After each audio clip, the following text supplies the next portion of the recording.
Hello students, welcome to Statisticspedia. Now today's topic will be dice. So आज हम दो type के dice होते हैं, एक होता है ओपन डाइस, एक होता है close dice. So we will solve the questions of both open dice and closed dice in this section. Now students, सबसे पहले मैंने यहाँ पे कुछ रूल्स मेंशन किए हैं अबाउट द डाइस जो हमें पता होना है, जरूरी है. ठीक है. We have a standard dice. देखिए डाइस जो होते हैं ना वो टू टाइप्स के होते हैं. एक होता है स्टैंडर्ड डाइस होता है और एक हमारे पास नॉन स्टैंडर्ड या जनरल डाइस होता है. तो सबसे पहले हमें जो रूल्स याद होने चाहिए जो डाइस के क्वेश्चंस आपके इजीली सॉल्व कर देंगे वो ये है कि जो नॉर्मल डाइस है जैसे हम लूडो प्ले करते हैं that was your standard dice.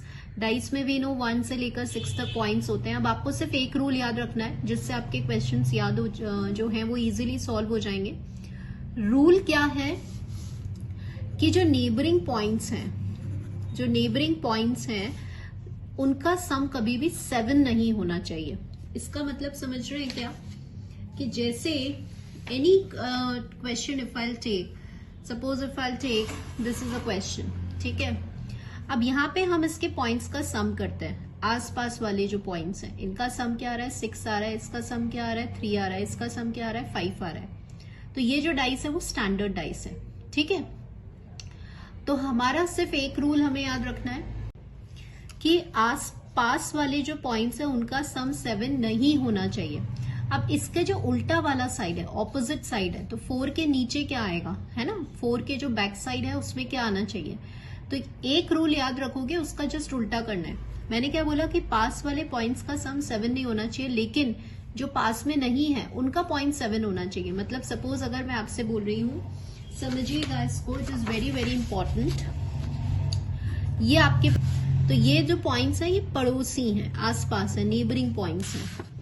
अब इनके जो ऑपोजिट होंगे 4 के नीचे जो डाइस होता है उसमें 4 के जो नीचे वाला पॉइंट होगा वो अगर मैं आपसे पूछती हूँ कि 4 के जस्ट ऑपोजिट वाला पॉइंट है वो क्या होगा, वो नंबर बताओ मुझे कौन सा है. तो बहुत इजी है. मैंने क्या बोला, इनके पास वाले का सम 7 नहीं होना चाहिए लेकिन ऑपोजिट वाले का सम 7 होना चाहिए. तो 4 के में क्या ऐड करोगे कि 7 आएगा 3. तो आप इजीली बता पाएंगे कि 4 के ऑपोजिट कौन सा नंबर है 3 है. Suppose if I ask you कि चलो 2 नंबर हमें दिख रहा है जो ऊपर की साइड है. अब इसके बैक साइड में कौन सा नंबर है तो आप क्या बताओगे कि हमें पता है कि ऑपोजिट का सम क्या होना चाहिए 7 होना चाहिए. तो 2 में क्या ऐड करेंगे कि 7 आएगा. तो यू विल टेल कि opposite to 2 is 5. If I ask you कि चलो 1 अगर ऊपर साइड में है तो इसके बैक साइड में ऑपोजिट एंड पे 1 के ऑपोजिट कौन सा नंबर आएगा डाइस पे. तो आप क्या बताओगे 6 आएगा. क्यों? क्योंकि हमें पता है हमें सिर्फ 2 रूल्स आते हैं. वो रूल्स क्या हैं कि नेबरिंग वाले पॉइंट्स जो पड़ोसी हैं उनका सम 7 नहीं होना चाहिए और 7 किसका होना चाहिए ऑपोजिट, जो एक दूसरे के ऑपोजिट एंड्स पर है, जो नजर नहीं आ रहे. अगर एक नंबर ऊपर है तो दूसरा नंबर नीचे होगा जो हमें विजिबल नहीं होगा. ठीक है. सो ऑलवेज रिमेम्बर स्टूडेंट्स, ये वाला एक रूल याद रखेंगे और इससे हमारे क्वेश्चंस इजीली सॉल्व हो जाएंगे. तो जब भी हमारा पहला रूल क्या कहता है कि अगर डाइस का क्वेश्चन कोई सा भी इस तरह से डाइस का कोई क्वेश्चन आ रहा है तो हम पहले इनके सम चेक कर लेंगे. अगर पास वाले सम 7 नहीं है तो फिर वो जो वो हो गया स्टैंडर्ड डाइस. लेकिन अगर सपोज किसी डाइस में पास का सम जो है वो 7 आ रहा है तो वो नॉन स्टैंडर्ड डाइस हो गया. ठीक है. तो this you have to remember. Now first question क्या है कि among 2 dice which of the following is opposite to 4. तो सबसे पहले रूल नंबर 1 कहता है कि इनके पॉइंट्स चेक कर लो आप. तो आपने जब इसके सम चेक किया तो क्या आ रहा है 6 आ रहा है, 3 आ रहा है और ये आ रहा है. फिर इसका चेक कर लो 6 आ रहा है, 9 आ रहा है, 5 आ रहा है. तो समझ में आ गया कि जो डाइस का नेचर है वो कैसा है, स्टैंडर्ड डाइस है. ठीक है. अब हमें पता है कि इसने पूछा है ऑपोजिट टू 4. मतलब 4 तो आपको नजर आ रहा है, इसका जो नीचे वाला पार्ट है फेज है उस पे नंबर क्या होगा. तो आई टोल्ड यू हमें रूल नंबर 2 पता है कि ऑपोजिट का सम हमेशा कैसा होना चाहिए 7 होना चाहिए. तो 4 में हम क्या ऐड करेंगे कि 7 आएगा, 3 ऐड करेंगे. So answer is very clear. इनमें देखने की जरूरत ही नहीं है. आगे देखिएगा. Among the 4 dice which of the following is opposite to 2. तो सबसे पहले रूल नंबर 1 क्या कहता है कि चेक करो कि डाइस का नेचर कैसा है। तो सबके सम चेक कर लीजिए। तो यहाँ पर देखिए कोई 7 तो आपको नजर नहीं आ रहा ना, जस्ट चेक, नहीं आ रहा। तो डाइस का जो नेचर है वो कैसा है, स्टैंडर्ड डाइस। अब इनसे हमें कुछ मतलब नहीं है। स्टैंडर्ड डाइस में आपको पता है कि ऑपोजिट का सम 7 होता है, तो 2 में हम क्या ऐड करेंगे कि हमें 7 मिलेगा, 5 ऐड करेंगे। So answer for this question will be 5। Which number is opposite to the plane 2? ठीक है, क्वेश्चन हम बाद में देखेंगे, पहले सबसे पहला काम हमें नेचर चेक करना है। तो हम इसका सम चेक कर लेते हैं। अब यहाँ इसका सम जो है स्टूडेंट्स वो आ गया है 7 आ गया है। तो ठीक है, हमारा जो डाइस है वो नॉन स्टैंडर्ड डाइस है, या जिसे आप जनरल डाइस भी कह सकते हैं, ठीक है, और we can say this is a general dice. तो अब हमारे जो रूल्स हैं वो चेंज हो जाएंगे। सो नया रूल अभी हम सीखने जा रहे हैं। So let's find it out कि कैसे हम इसको सॉल्व करते हैं। पता चल गया ये स्टैंडर्ड डाइस नहीं है, तो हमारा जो रूल्स हैं वो चेंज हो जाते हैं। तो मैं आपको क्वेश्चंस की हेल्प से ही समझाऊंगी कि कैसे हमें चेक करना है। सबसे पहले आप देखिए कि इन दो डाइस में कोई 2 नंबर्स आपको कॉमन नजर आ रहे हैं या नहीं। जैसे कि 4 5 यहाँ पर है क्या, या 5 6 है क्या, नहीं है। 4 6 है क्या, नहीं है। कोई एक नंबर कॉमन नजर आ रहा है क्या, ये चेक कर लीजिए। पहले तो हम 2 नंबर चेक करेंगे, 2 नंबर इकट्ठे नहीं है, तो एक नंबर चेक करिए। तो एक नंबर कॉमन क्या है students, 5। Let's mark it out. अब आप समझिए, देखिए, जैसे ही स्टूडेंट्स आपको कोई एक नंबर कॉमन मिल जाएगा, तो आपको जैसे क्लॉक मूव करती है ना, क्लॉकवाइज डायरेक्शन में मूव करना है। क्लॉक ऐसे मूव करती है, राइट, इस डायरेक्शन में ऐसे मूव करना है। तो देखो 5 है इस नंबर से, पहले वाले डाइस में 5, क्लॉक कैसे मूव करती है, ऐसे क्लॉकवाइज डायरेक्शन। 5 के बाद 2 आ रहा है और 2 के बाद 3 आ रहा है। इस डाइस में देखिए ऐसे मूव करती है क्लॉक, 5 के बाद 6 आ रहा है और 6 के बाद 4 आ रहा है। Just right it down like this way. ये हम कौन सा रूल पढ़ रहे हैं, जनरल डाइस का रूल पढ़ रहे हैं। जब सिर्फ एक नंबर कॉमन आएगा तब की बात कर रहे हैं। अब देखिए 2 के ऑपोजिट 6, 3 के ऑपोजिट 4, तो 5 के ऑपोजिट क्या होगा, जो नंबर बचा है वो होगा, दैट विल बी योर 1। 2 के ऑपोजिट 6 है ना, तो हमें 2 के ऑपोजिट 6 मिल गया। और बाकी कुछ भी क्वेश्चन अगर चेंज आ रहा है तो ये हमें समझ में आ गया, ठीक है। क्वेश्चन क्या कह रहा है, विच अल्फाबेट इज। अब यहाँ पे हमने अल्फाबेट्स में देख लिया, और कौन सा अल्फाबेट ऑपोजिट टू सी है। तो हमें नहीं पता कि डाइस कैसा है, तो हमेशा हम कॉमन ढूंढ के ही कोशिश करते हैं उसके आंसर को फाइंड आउट करना। तो आप सबसे पहला रूल क्या कहता है कि अगर आपको कहीं पे 2 नंबर्स कॉमन मिल रहे हैं तो बहुत अच्छी बात है। जैसे हमने उसमें चेक किया था, हम इसमें भी चेक करते हैं। डीसी देखिएगा कॉमन है क्या, नहीं है।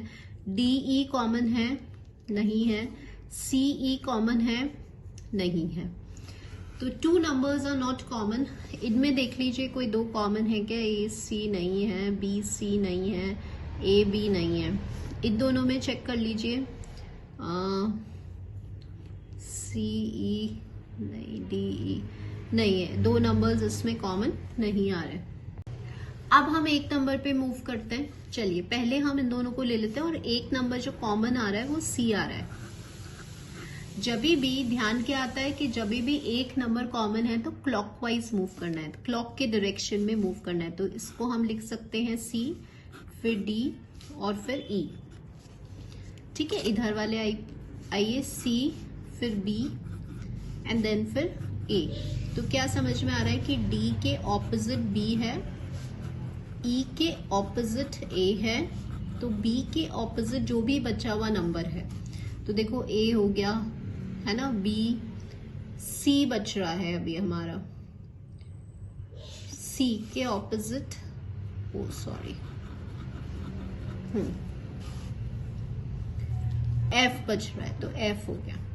तो answer is opposite to this, answer for this question will be F. This is how we have to solve. तो हमें एक रूल पता चल गया कि जब भी 1 नंबर कॉमन है तो हम हमेशा क्लॉकवाइज डायरेक्शन में मूव करेंगे।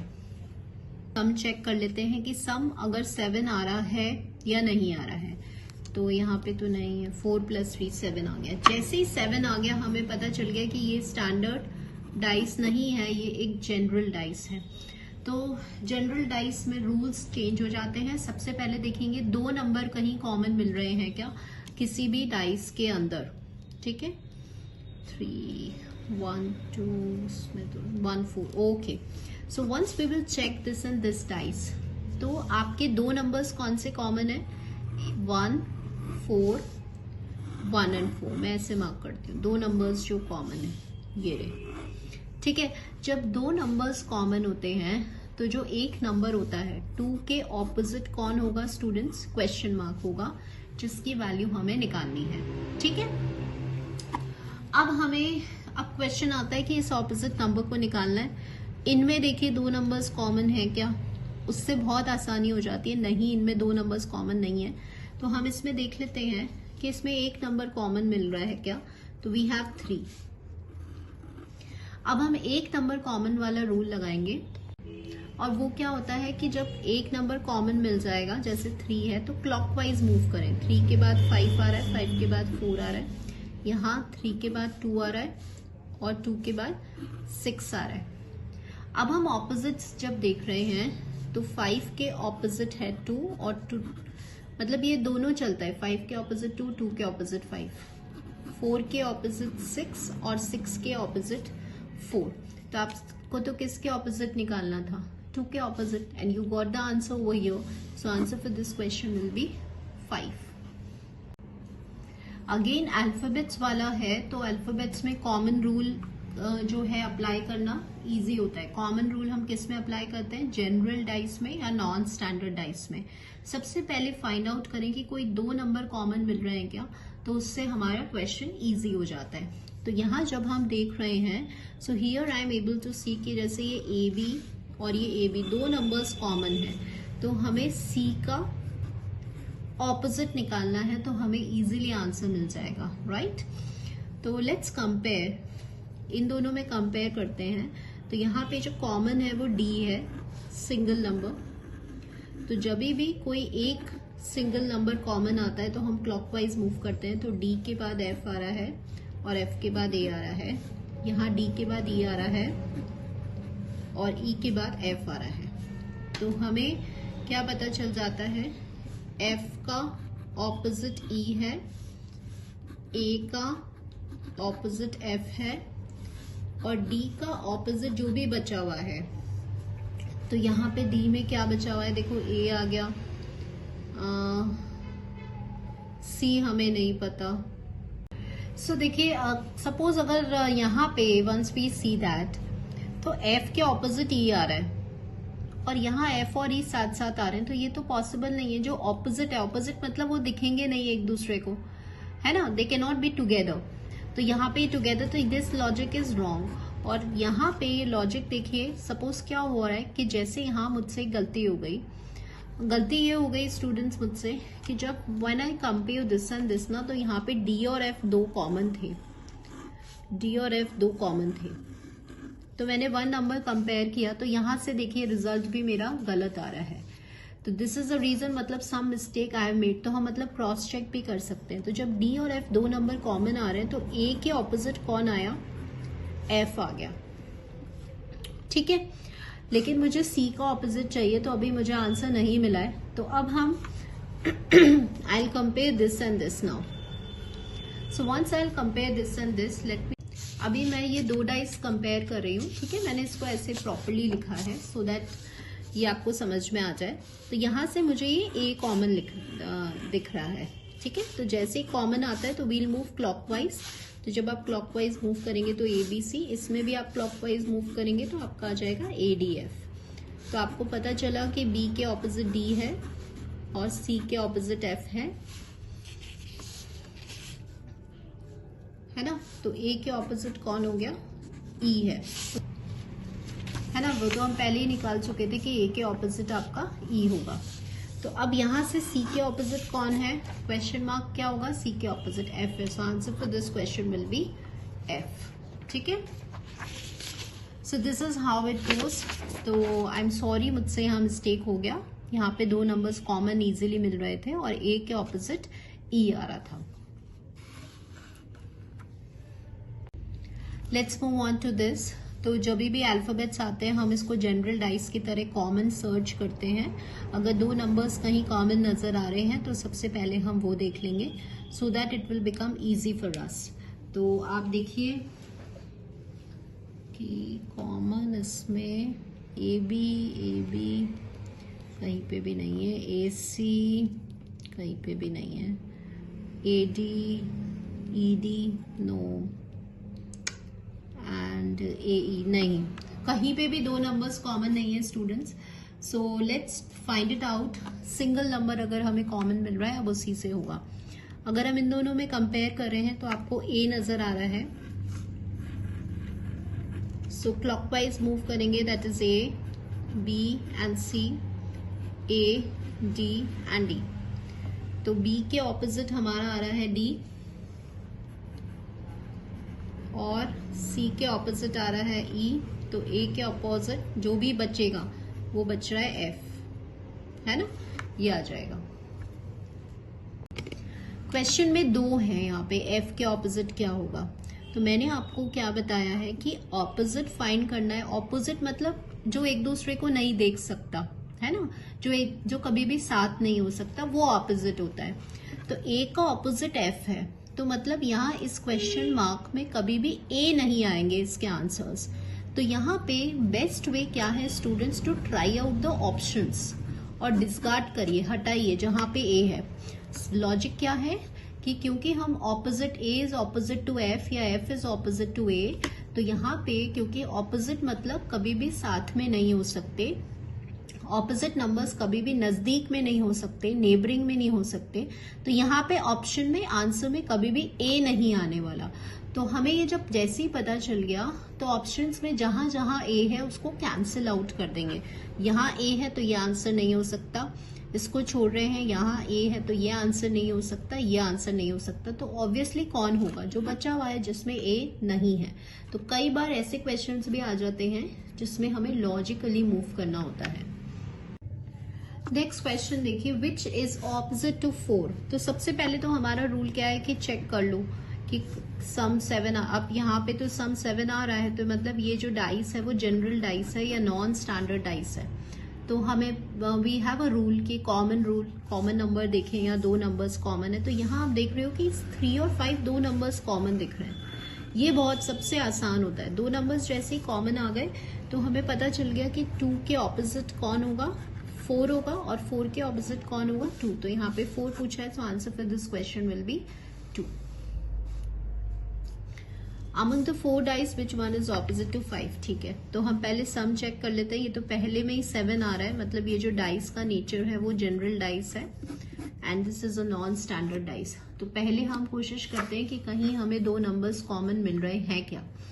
तो once we will see that, तो हमें 2 नंबर्स कॉमन मिल रहे हैं, 3 5 एंड दिस इज 3 5। ठीक है, तो 1 के ऑपोजिट कौन आ गया, 2 आ गया।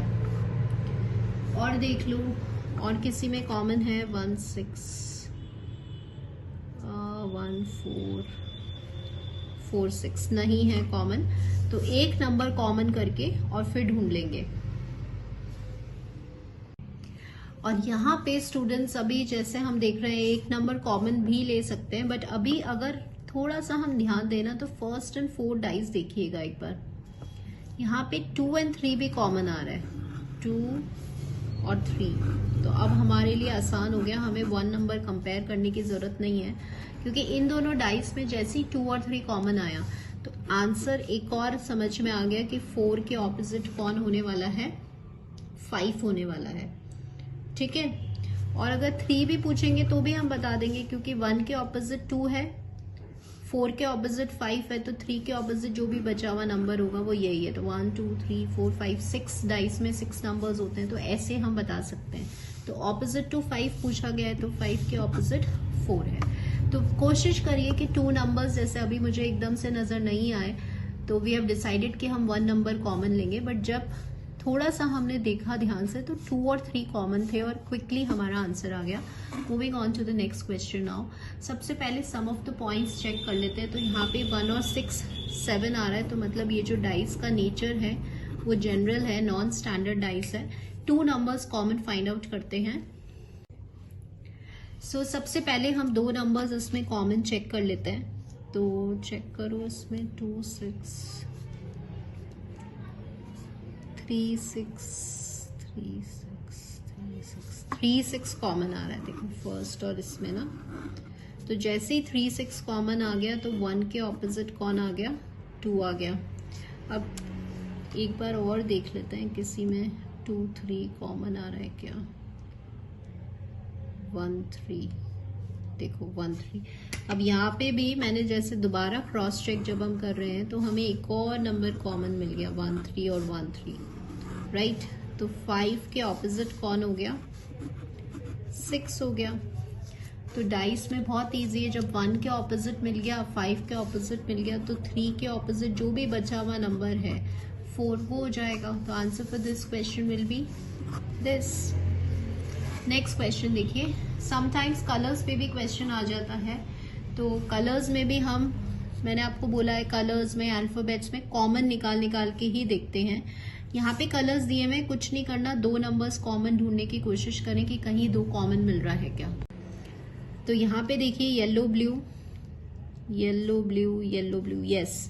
सो दिस इज येलो और ब्लू, ये वाला कॉमन है, और यहाँ पे ये येलो और ब्लू कॉमन है। तो जब आप कंपेयर करेंगे तो ऑरेंज का ऑपोजिट कौन आ गया, रेड आ गया, ठीक है। और कॉमन देखें, ऑरेंज ब्लू ऑरेंज ब्लू, ये मिल गया। देखो ऑरेंज ब्लू भी कॉमन आ रहा है और यहाँ पे ऑरेंज ब्लू कॉमन आ रहा है। तो येलो के ऑपोजिट कौन आ गया, वॉयलेट आ गया, ठीक है।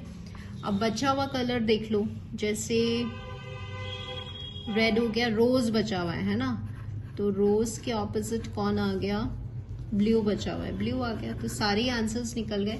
अब जो भी क्वेश्चन पूछा है येलो कलर के ऑपोजिट, तो येलो के ऑपोजिट वॉयलेट हो गया। अब कुछ भी क्वेश्चन पूछेगा you will get the answer. So better है कि पहली अप्रोच मैंने आपको रूल्स बताए, रूल्स जो है ना वो स्टैंडर्ड है। क्या बताया कि जैसे ही अल्फाबेट आ गया, कलर्स आ गया या डाइस आपका जनरल आ गया, तो पहले 2 नंबर सर्च पे जाएंगे, वो हमारे लिए इजी होता है। 2 नंबर्स अगर नहीं मिल रहे हैं, कोई एक नंबर कॉमन मिल रहा है, तो एक नंबर के अंदर हम क्लॉकवाइज जाएंगे, बस इसमें यही रूल है, ठीक है। और अगर डाइस आपका स्टैंडर्ड है तो पास वाला जो सम है नेबरिंग पॉइंट्स वो 7 नहीं होना चाहिए, और ऑपोजिट वाला सम कैसा होना चाहिए, 7 होना चाहिए। तो ये आपका क्लोज डाइस के कुछ क्वेश्चंस थे। प्रैक्टिस शीट में आपको जो है वो लास्ट में, अब हमेशा की तरह मैं आपको लास्ट में कुछ क्वेश्चंस दूंगी जो आप सॉल्व करेंगे। अभी हम डिस्कस करते हैं open dice. So open dice, पता है आपको ओपन डाइस में क्या होता है कि जब आप जो क्यूबिकल फॉर्म होता है, क्लोज फॉर्म होता है, जब वो इस फॉर्मेट में आ जाता है, जब हम उसको what you can say unfold कर देते हैं, ठीक है। जब इसको फोल्ड करोगे तो ये क्लोज्ड बन जाएगा, अभी अनफोल्ड कर दिया तो ये ओपन डाइस बन गया। इसमें सिर्फ एक ही रूल बताऊंगी मैं आपको, ठीक है। आपको ऑल्टरनेटिंग नंबर्स लेने, राइट। ऑल्टरनेटिंग नंबर्स मतलब अभी मुझे जैसे 1 का ऑपोजिट देखना है, तो 1 के बाद एक नंबर छोड़ना है, छोड़ दिया तो उसके बाद आ रहा है 3। फिर सपोज मुझे 2 का देखना है, तो 2 के बाद एक नंबर छोड़ दिया तो आ रहा है 4। अब आगे तो देखने की जरूरत नहीं है क्योंकि डाइस है तो 1 से 6 तक जाएगा। अब मेरे पास 1 आ गया, 2 आ गया, 3 आ गया, 4 आ गया, 5 बच रहा है, 5 का हो गया 6, और वैसे देखना है तो 5 के बाद एक छोड़ो और 6 हो गया। तो these are the opposite number. Suppose ये है तो 2 का देखना है, सबसे पहले जो हमारे लिए इजी हम वो देख लेंगे, एक नंबर छोड़ोगे तो 4 आएगा। 6 का देखना है तो एक नंबर छोड़ोगे तो 3 आएगा, तो ऑटोमेटिकली जो बचा हुआ है वो उसका ऑपोजिट हो जाएगा। ये है 1 के ऑपोजिट 3 है, ठीक है, 1 के ऑपोजिट 3 है, 4 के ऑपोजिट 6 है, 4 के ऑपोजिट 6 है, फिर जो बचा हुआ है वो आपका आंसर हो जाएगा। सपोज ये है 6 के ऑपोजिट 2 है, देन 5 के ऑपोजिट 1 है, देन जो भी बचा हुआ है वो ऑपोजिट हो जाएगा, जैसे 2 है और 4 है तो ये एक दूसरे के ऑपोजिट हो जाएंगे. This is an open dice, right. अब इसके डिफरेंट फॉर्म के क्वेश्चंस आते हैं, तो मैं पहले आपको क्वेश्चंस की हेल्प से और बताऊंगी कि कैसे हम इसको सॉल्व करते हैं. सो नेक्स्ट क्वेश्चन देखिए अब. When the given figures is folded to form a dice and which dice is possible. तो मतलब अभी आपको ओपन डाइस दिया हुआ है और ये क्लोज डाइस में आपको आंसर्स चाहिए, तो सबसे पहले हम इसके ऑपोजिट्स फाइंड करते हैं. तो रूल क्या कहता है, ऑल्टरनेटिंग नंबर्स. तो एक के बाद एक, तो सी है तो सी का ऑल्टरनेटिव एक नंबर एक छोड़ दीजिए, दैट विल बी ए. ऐसी एफ है तो एक छोड़ देंगे तो ये आ जाएगा ई. अब बचा हुआ बी है तो बी का डी हो जाएगा. जब भी हम डाइस की बात करते हैं तो ऑपोजिट वाले नंबर कभी भी साथ में नहीं होने चाहिए, ठीक है. तो यहां पर देख रहे हो कि ए का ऑपोजिट सी है, साथ में है तो ये डाइस नहीं हो सकता. Then B E F E, तो एफ का ऑपोजिट ई है तो ये भी साथ में है तो ये भी डाइस नहीं हो सकता. देन एफ का ऑपोजिट डी है, डी का ऑपोजिट बी है और सी का यस. तो this can be a dice क्योंकि यहाँ पे कोई भी ऑपोजिट सामने नजर नहीं आ रहे डाइस में, ठीक है. So therefore answer will B this. Next question देखते हैं. अब ओपन डाइस को वापस से क्वेश्चन सेम ही है, क्लोज डाइस में हमें आंसर चेक करना है, तो एक के बाद एक ऑपोजिट्स हमें ढूंढते चले जाने. तो यहां पर देखिएगा कि अब यहाँ पे ऑल्टरनेटिंग फाइंड करना इज नॉट दैट इजी नहीं है. तो y देखिए, y के आसपास वाले जो नंबर्स हैं वो उसके ऑपोजिट्स नहीं हो सकते, है ना. तो y का ऑपोजिट कौन नहीं हो सकता, b नहीं हो सकता, r नहीं हो सकता. इससे ये जो जुड़ा हुआ है, कौन सा जुड़ा हुआ है, o भी नहीं हो सकता. और इस बॉक्स से ये जुड़ा हुआ है जिसका कॉमन पॉइंट है, ये कॉमन पॉइंट है दोनों बॉक्स का, तो g भी नहीं हो सकता. तो y के ऑपोजिट b नहीं हो सकता, g नहीं हो सकता, r नहीं हो सकता, o नहीं हो सकता. तो हमें पता चल गया कि y के ऑपोजिट कौन है, i होना चाहिए, ठीक है. अब यहां से देख लेते हैं, अगर y के ऑपोजिट ये है तो b के ऑपोजिट कौन होगा. तो आपको पता है b के ऑपोजिट g नहीं हो सकता. कई बार ये ट्रिक इजी होती है फाइंड. b के ऑपोजिट g नहीं हो सकता, y नहीं हो सकता, है ना. अब ये बॉक्स कॉमन है तो r भी नहीं हो सकता. तो कौन बचा, o बचा.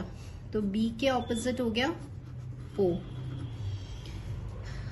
अब आप देखिएगा, अब बचा हुआ g है तो g का तो हमें ढूंढना नहीं है. अब यहां से देखिए कि o और b साथ में नहीं होने चाहिए, साथ में है तो ये डाइस नहीं होगा.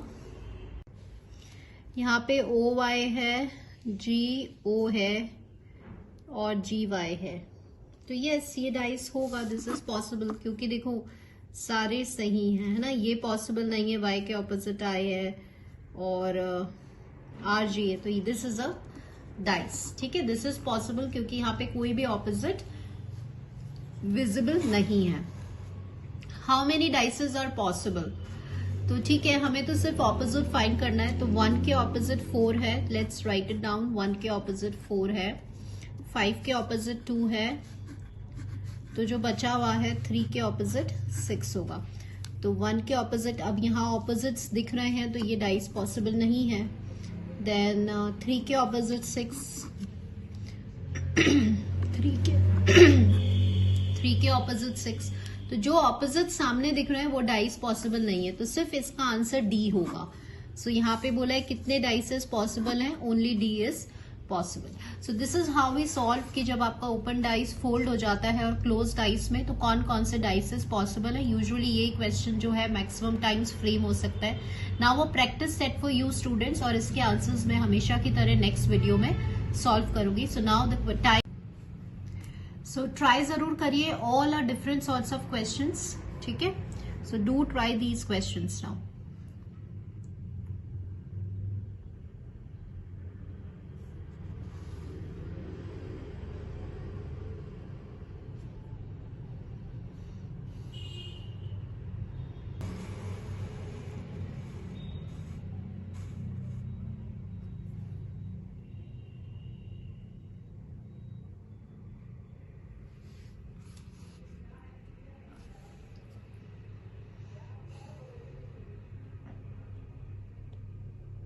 Now this is a good question, ठीक है, डू ट्राई दिस क्वेश्चन। यहाँ पे हमें फोर्थ वाला बताना है, तो जो ऑपोजिट्स होंगे उसके बेसिस पे आपको यहाँ पे डाइस का आंसर होगा।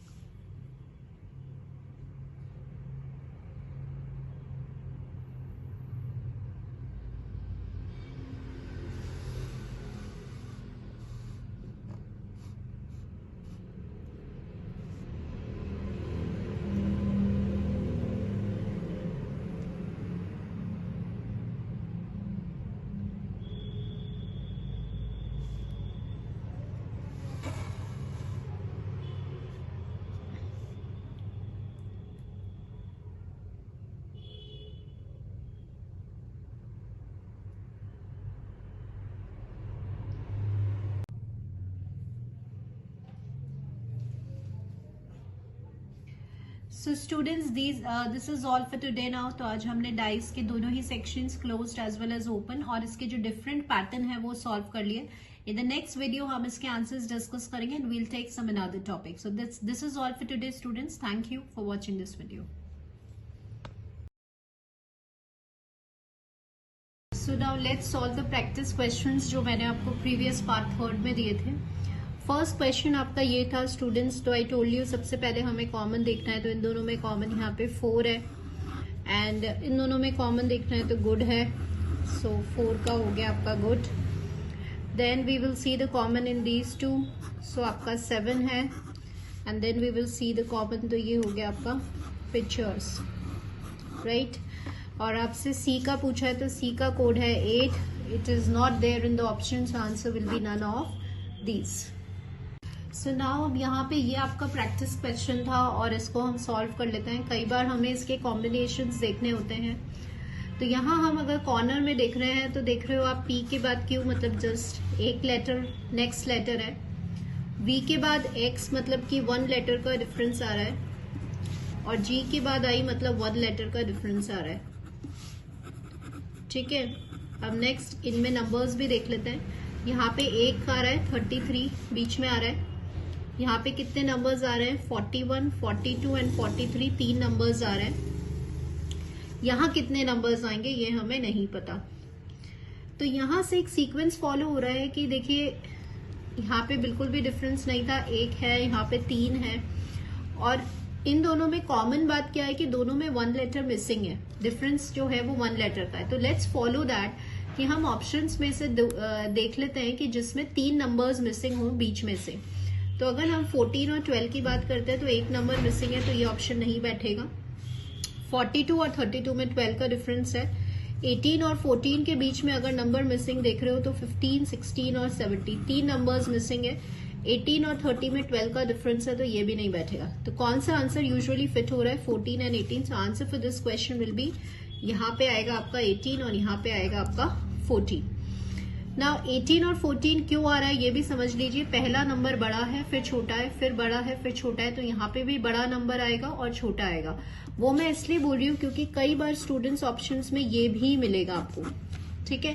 तो इसलिए 18, 14 इसलिए आ रहा है बिकॉज पहला बिगर नंबर है and then we have a smaller number, ठीक है। So for today students and thank you students for watching this video.